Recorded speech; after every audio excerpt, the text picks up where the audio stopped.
Hi everyone, आप सभी स्वस्थ और अच्छे होंगे। मैं भी ठीक हूँ।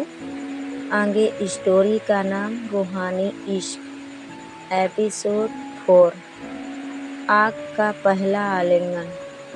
अगले दिन शाम को मंदिर में खास संध्या आरती थी।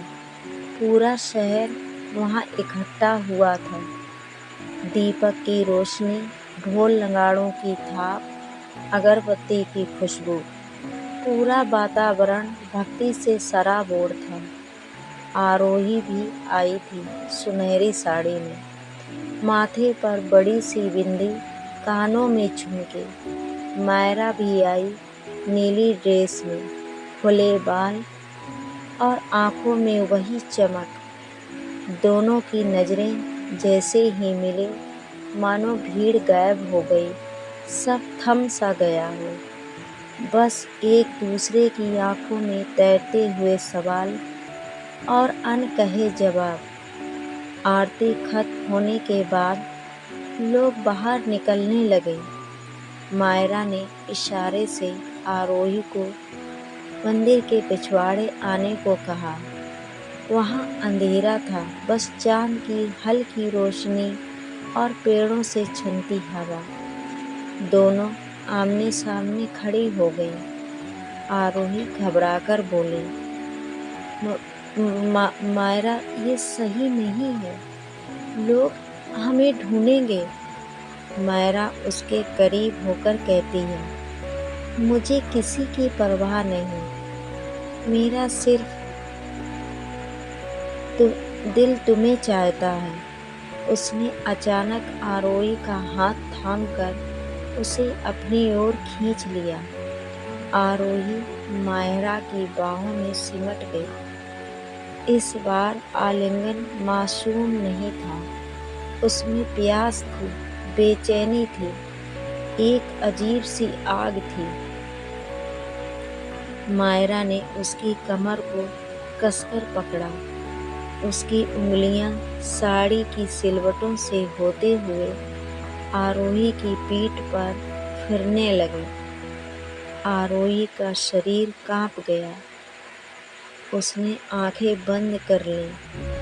आरोही सांसें कांपते हुए बोली, मायरा, प्लीज, कोई देख लेगा। मायरा फुसफुसाकर बोलती है, देख ले, मैं अब खुद को नहीं रोक सकती। मायरा ने उसके गाल पर धीरे से होंठ रखे, फिर एक एक करके उसकी आंखों पर, माथे पर, नाक पर। आरोही की सांसें तेज हो रही थी और फिर उसके होठों पर गहरा, लंबा, प्यासा चुम्बन। इस बार आरोही ने खुद भी मायरा को पकड़ लिया। उसके हाथ मायरा की गर्दन पर कस गए। उसके होंठ की टकराहट में वो आग थी जो बरसों दबे जज्बात से निकली थी। मायरा ने अपने हाथ से आरोही की पीठ सहलाते हुए उसे और पास खींच लिया। आरोही ने कांपते हुए आंखें खोली, मगर विरोध नहीं किया। उसके दिल में डर और चाहत दोनों लड़ रहे थे। उस पल दोनों का शरीर एक दूसरे से सटा हुआ था। साड़ी की सिलवटों से भी आर पार गर्माहट महसूस हो रही थी। आरोही ने पहली बार मायरा की उंगलियों को अपने शरीर पर घूमते हुए महसूस किया और उसकी सांसें अनियंत्रित हो गईं।